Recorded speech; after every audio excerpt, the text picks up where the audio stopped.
Present ఉన్న hospital ఎక్స్‌పెన్సెస్‌ని బట్టి ఏ బేసిస్‌లో మనం కవరేజ్ అన్నది ప్లాన్ చేసుకోవాలి అన్న టాపిక్‌ని ఈరోజు మనం కవర్ చేయబోతున్నాం. చాలామంది హెల్త్ ఇన్స్యూరెన్స్ తీసుకోవాలనే అనుకుంటున్నారు. కానీ ఎంత కవరేజ్ ఉంటే ఆ కుటుంబానికి సరిపోతుంది? ప్రెజెంట్ ఉన్న మెడికల్ ఎక్స్‌పెన్సెస్‌ని దృష్టిలో పెట్టుకొని మనం ఏ ఫీచర్స్‌ని చెక్ చేసుకొని పాలిసీ తీసుకోవాలి? ఎంత కవరేజ్ ఉంటే ఆ కుటుంబం ప్రాపర్ హెల్త్ ఇన్స్యూరెన్స్‌లో కవర్ అయి ఉన్నట్టు అన్న విషయం మీద ఈరోజు మనం డిస్కస్ చేద్దాం.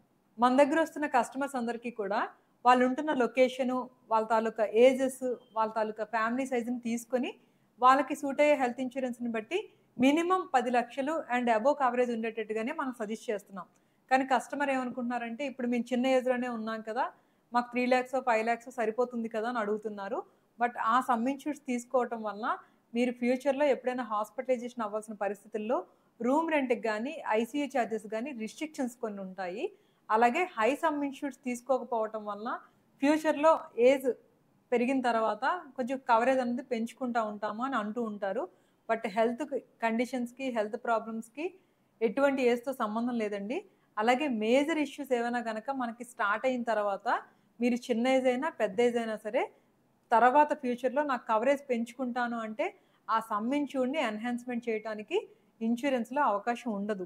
మైనర్ అయితే పర్వాలేదు. చిన్న చిన్న హెల్త్ ప్రాబ్లమ్స్ అయితే పర్వాలేదు గానీ, మేజర్ హెల్త్ కండిషన్స్, ఆర్గాన్‌కి సంబంధించిన ఏమైనా ఇష్యూస్, పర్మనెంట్ ఎక్స్‌క్లూజన్‌కి సంబంధించిన ఇష్యూస్ గనక మీకేమైనా రైజ్ అయితే, ఎగ్జాంపుల్ న్యూరో ఇష్యూస్ కానీ, కిడ్నీకి సంబంధించిన ఇష్యూస్ కానీ, క్యాన్సర్ రిలేటెడ్ ఇష్యూస్ కానీ, ఇటువంటివి గనక మీకు పాలిసీ తీసుకున్న తర్వాత వచ్చినప్పటికీ కూడా, తర్వాత మీ కవరేజ్‌ని పెంచాలి అంటే మాత్రం ఇన్స్యూరెన్స్ కంపెనీలో పెంచుకునే అవకాశం ఉండదు. సో, తీసుకునేటప్పుడే కొంచెం మంచి కవరేజ్ ఉండేటట్టుగా, మంచి ఫీచర్స్ ఉండేటట్టుగా మనం సెలెక్ట్ చేసి తీసుకుంటే, మనం క్లెయిమ్‌కెళ్ళేటప్పుడు ఎటువంటి ఇబ్బంది పడకుండా మన క్లెయిమ్‌ని సెటిల్‌మెంట్ చేసుకోవడం ఉపయోగపడుతుంది. సో, రీసెంట్‌గా మన కస్టమరే ఫేస్ చేసిన ఒక ఇన్సిడెంట్ మీకిప్పుడు చెప్పబోతున్నాను.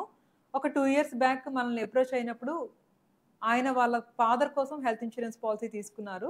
అప్పుడు అతని ఏజ్ 60లో ఉన్నారు పాలిసీ తీసుకునే టైంకి. ఇప్పుడు ఆయన ఏజ్ 62 ఇయర్స్. పాలిసీ తీసుకునే టైంకి ఆయన హైపర్ టెన్షన్ లేదు, డయాబెటిస్ లేదు, థైరాయిడ్ లేదు, ఎటువంటి సర్జరీస్ జరగలేదు. But all of the sudden ఆయనకి కార్డియాక్ ప్రాబ్లమ్ వచ్చింది. దాని ఎస్టిమేషన్ బిల్లు వైజాగ్‌లో ఒక కార్పొరేట్ హాస్పిటల్ వేసిన ఎస్టిమేషన్ బిల్లు 50,00,000 అండి. ఆ తర్వాత వాళ్ళు ఆ బిల్ అది చూసి భయపడి వేరే హాస్పిటల్‌ని కూడా అప్రోచ్ అవ్వటం జరిగింది. వాళ్ళు కూడా దాదాపు 30,00,000 వరకు ఎస్టిమేషన్ బిల్ వేశారు.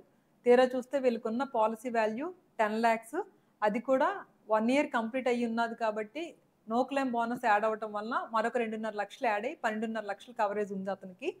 అతను చేయించుకుంటున్న ట్రీట్మెంట్‌కి అయ్యే ఖర్చు దాదాపు 30,00,000 రూపాయలు. సో, క్లెయిమ్ సెటిల్‌మెంట్ టైమ్‌లో మనం 12,50,000 క్లెయిమ్ సెటిల్ చేస్తే దాదాపు 16,50,000 పైనే వాళ్ళు పెట్టుకోవాల్సిన పరిస్థితి ఏర్పడింది. అయితే మనల్ని అప్రోచ్ అయినప్పుడు 1 ½ ఇయర్ బ్యాకు మినిమమ్ కవరేజ్ ఆ ఏజ్‌కి కనీసం ఒక 25,00,000 లేదా 50,00,000 పెట్టుకోమనైతే మనం సజెస్ట్ చేసాము. బట్ మా నాన్నగారు చాలా హెల్తీ అండి. ఈ రోజు వరకు ఆయనకి షుగర్ లేదు, బీపీ లేదు, ఎటువంటి సర్జరీస్ జరగలేదు. 10,00,000 పాలిసీ సరిపోతుంది. అసలు ఫస్ట్ అయితే 5,00,000 అడిగారు. నేను రూమ్ రెంట్ అండ్ రిస్ట్రిక్షన్స్ దగ్గర చెప్పటం వల్ల ఆయన 10,00,000 తీసుకోవడం జరిగింది. నో క్లెయిమ్ బోనస్ యాడ్ అవ్వటం వల్ల అది 12,50,000 వరకు కవరేజ్ చేయటం జరిగింది. అయితే ఆ ప్లాన్‌లోనే రీస్టోరేషన్ బెనిఫిట్ ఉండటం వలన ఇక్కడి నుంచి మళ్ళా అతను రెన్యువల్ టైమ్‌లో కూడా ఏదైనా అవసరం అయితే మరొక 10,00,000 వరకు అన్‌లిమిటెడ్ టైమ్స్ యూజ్ చేసుకునే అవకాశం అయితే ఉంది. ఈవెన్ సేమ్ డిసీజ్‌కే మళ్ళా రిపీట్ అయినా నెక్స్ట్ అడ్మిషన్‌కి మళ్ళా 10,00,000 వరకు వాడుకోవచ్చు. బట్ సింగిల్ క్లెయిమ్ మాత్రం మాక్సిమం కవర్ చేసేది basic sum insured plus recharge benefit ఏదైనా ఉంటే అది, దాంతో పాటు నో క్లెయిమ్ బోనస్. ఇది మాత్రమే హాస్పిటలైజేషన్‌లో మనం కవర్ చేయటం జరుగుతుంది. సో, ఏజ్‌ని బట్టి, లొకేషన్‌ని బట్టే కాకుండా వీలైనంత ఎక్కువ కవరేజు ఈవెన్ ఎర్లీ ఏజ్‌లో, యంగ్ ఏజ్‌లో ఉండేటప్పుడు కూడా తీసుకోవటానికే ప్రయత్నించండి. ఏజ్‌కి, హెల్త్ ఇష్యూస్‌కి ఎటువంటి సంబంధం లేదండి.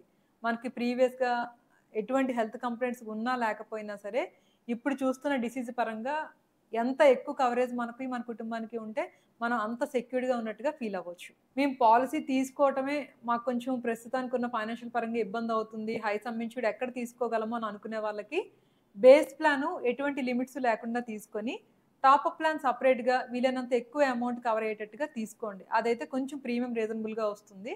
బేస్ ప్లానే డైరెక్ట్‌గా ఉండటం ఎప్పుడు కూడా మంచిదండి. ఒకవేళ తీసుకోలేని పరిస్థితుల్లో ఉంటే మాత్రం బేస్ ప్లాన్‌లో రూమ్ రెంట్‌కి at least single standard AC room అయినా కవర్ అయ్యి ఉండేటట్టుగా తీసుకొని, ఐసీయూ చార్జెస్‌కి ఎటువంటి రిస్ట్రిక్షన్ లేకుండా చూసుకునేటట్టుగా బేస్ ప్లాన్ ఉంచుకోండి. దాంతోపాటు టాపప్ ప్లాన్ అన్నది మనకి రీజనబుల్ ప్రీమియంతోనే దొరుకుతుంది ఫ్యామిలీ మొత్తానికి. సో, టాపప్‌కైనా ప్రిఫర్ చేయండి. బట్ లీస్ట్ కవరేజ్‌తో మాత్రం ఉండొద్దు. అలాగే రీసెంట్‌గా మనం మరొక పాలిసీ కూడా ఇచ్చాము. ఆయనకి బ్రెయిన్ స్ట్రోక్ వచ్చింది. న్యూరలాజికల్ ఇష్యూ అనమాట. ఆయనకసలు హెల్త్ ఇన్స్యూరెన్స్ పాలిసీ ఇవ్వడానికి ఇన్స్యూరెన్స్ కంపెనీస్ అసలు ఇంట్రెస్ట్ చూపించలేదు. బట్ ఫాలో అప్ సంబంధించిన all consultation reports, MRI scans, doctor consultation, చివరికి ఆయన ప్రతిరోజు చేసుకునే యాక్టివిటీస్, మన ఇంట్లో చేసుకునే చిన్న చిన్న పనులు అన్నీ కూడా ఆయన చేసుకోగలుగుతున్నారని చెప్పి వీడియో ప్రూఫ్‌తో సైతం మనం సబ్మిట్ చేసి ఆయన కోసం హెల్త్ ఇన్స్యూరెన్స్ పాలిసీని అతి కష్టంగా తీసుకురావడం జరిగింది. ఏజ్ చూస్తే అతనిది 39 ఇయర్సేనండి. బట్ న్యూరో ఇష్యూస్ రావటం వలన ఆయనకి హెల్త్ ఇన్స్యూరెన్స్ ఎలిజిబిలిటీ లేదని చెప్పి డిక్లైన్ చేశారు. ఆయన రికవరీ కండిషను, ప్రెజెంట్ వాడుతున్న మెడికేషను, ప్రెజెంట్ ఆయన యాక్టివిటీస్ అన్నీ ఆయన చేసుకోగలగడం వలన మనం కొంచెం దీన్ని ఛాలెంజింగ్‌గా తీసుకొని అప్రూవల్ తెప్పించి ఆయనకి పాలిసీ అయితే ఇవ్వటం జరిగింది. బట్ ఆయనైతే నాకు 50,00,000 పాలిసీ అయినా ఇప్పించండి అని అడిగితే మనం అతి కష్టంగా ప్రస్తుతానికి 5,00,000 పాలిసీ ఇవ్వగలిగాము. ఆ పాలిసీ చేయించడం కూడా మాకు చాలా టఫ్ అయిందండి. ఇన్స్యూరెన్స్ వాళ్ళైతే మాత్రం అసలు ఇంట్రెస్ట్ చూపించలేదు న్యూరో కండిషన్స్ ఉన్న వాళ్ళకి పాలిసీ ఇవ్వటానికి.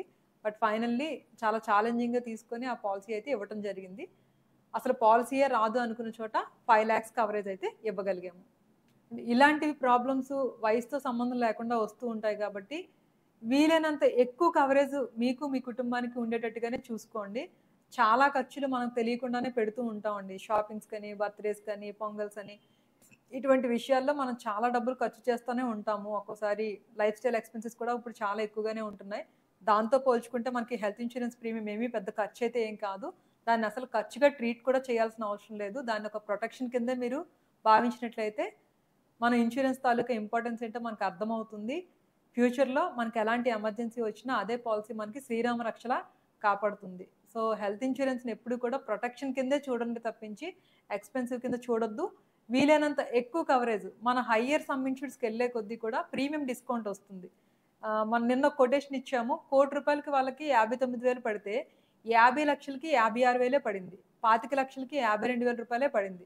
సో, హయ్యర్ కవరేజ్‌కి వెళ్ళటం వలన మీకు ప్రీమియం డిస్కౌంట్ వస్తుంది కాబట్టి వీలైనంత ఎక్కువ సమ్ ఇన్స్యూర్డ్ తీసుకోవడానికి ప్రయత్నించండి. మన ధన్వంతర ద్వారా అప్రోచ్ అయ్యి పాలిసీ తీసుకున్న కస్టమర్స్ అందరికీ కూడా ఎప్పుడు కూడా ధన్వంతర మీకు తోడుంటుంది.